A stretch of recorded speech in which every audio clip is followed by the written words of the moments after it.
మనకి వర్షాలు స్టార్ట్ అయ్యాయి కదా. వర్షం పడుతున్నప్పుడు వేడివేడిగా బఠానీ చాట్ తింటే ఎలా ఉంటుంది? చాలా బాగుంటుంది కదా. మరి ఆ బఠానీ చాట్ని లేట్ చేయకుండా ఎలా చేయాలో ఈ వీడియోలో చూసేయండి. Welcome to my channel village life style. వీడియోలోకి వెళ్ళే ముందు వీడియోకి ఒక లైక్ చేసి ఛానల్ సబ్స్క్రైబ్ చేసి వీడియో స్టార్ట్ చేయండి. తెల్ల బఠానీలు తీసుకున్నానండి నేను ఇక్కడ. తెల్ల బఠానీని 12 అవర్స్ పాటు నానబెట్టుకున్న తర్వాత ఒక కుక్కర్ గిన్నెలో యాడ్ చేసుకొని ఒక అర స్పూన్ పసుపు, ఒక స్పూన్ వరకు సాల్ట్, ఒక బిర్యానీ ఆకు వేసుకొని కుక్కర్ గిన్నెకి మూత పెట్టేసి 10 విజిల్స్ వచ్చే వరకు మీడియం ఫ్లేమ్లో ఉడికించుకోవాలి. తెల్ల బఠానీలు తీసుకుంటేనే ఈ బఠానీ చాట్ అనేది బాగుంటుందండి. అలాగే ఖచ్చితంగా నానబెట్టుకోవాలి. మీకు టైం లేకపోతే 4-5 అవర్స్ అయినా సరే నానబెట్టుకోవాలి.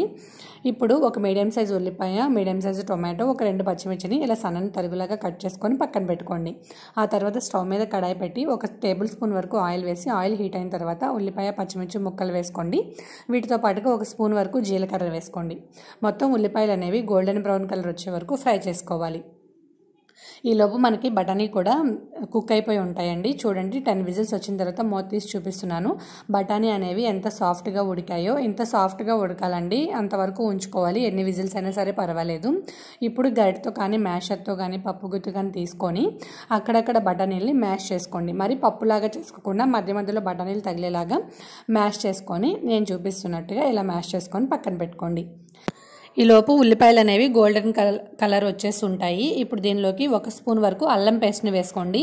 వెల్లుల్లి వేయొద్దండి, ఓన్లీ అల్లం పేస్ట్ని మాత్రమే వేసుకోండి. అల్లంలో నుంచి పచ్చివాసన పోయిన తర్వాత మనం ముందుగా కట్ చేసుకొని పక్కన పెట్టుకున్న టొమాటో ముక్కల్ని కొంచెం ఉంచుకొని మిగతా ముక్కలన్నింటినీ యాడ్ చేసుకోండి. టొమాటోలు అనేవి బాగా సాఫ్ట్గా కుక్ అవ్వాలి. మూత పెట్టేసి కుక్ చేయండి.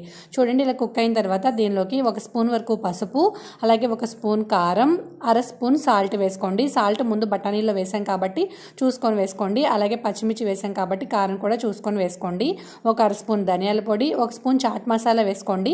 నా దగ్గర చాట్ మసాలా లేదు కాబట్టి బిర్యానీ మసాలా వేసాను. బిర్యానీ మసాలా వేసినా కూడా ఫ్లేవర్ అనేది చాలా బాగుందండి, టేస్ట్ కూడా చాలా బాగుంది. ఆ తర్వాత మనం కుక్ చేసుకున్న బఠానీని వాటర్తో సహా వేసేసి ఇప్పుడు దీనిలోకి 1 పావు లీటర్ వరకు వాటర్ని యాడ్ చేసుకోండి.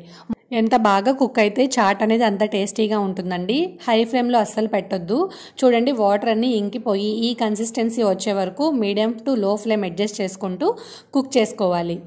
ఇప్పుడు ఎలా గార్నిషింగ్ చేసుకోవాలి, ఎలా సర్వ్ చేసుకోవాలి టేస్టీగా అనేది నేను మీకు చూపిస్తాను.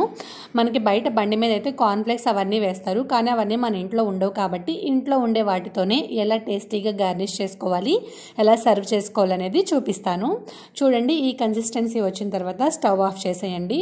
ఇంకా వాటరీగా ఉండకూడదు, అలా అని ఇంకా థిక్గా అయిపోయినా సరే బాగోదన్నమాట. వాటర్ అన్ని పీల్చేస్తే కొంచెం వాటర్ మధ్యలో తగులుతూ ఉంటే బాగుంటుంది. మనం బయట బండి మీద చాట్ తింటుంటే కూడా అలానే వాటరీగా ఉంటుంది కదా. ఇప్పుడు ఒక బౌల్ తీసుకొని దీనిలోకి నేను సర్వ్ చేసుకుంటున్నాను. దీనిలోకి ముందుగా బఠానీ చాట్ మనం ప్రిపేర్ చేసుకున్నది మొత్తం వేసేసుకొని మనం ముందుగా కట్ చేసుకున్న ఉల్లిపాయలు ఉంటాయి కదా, దానిలోనే ఫస్ట్లో కొంచెం మిగిల్చుకోండి. వాటిని ఇప్పుడు దీనిపైన వేసుకోండి.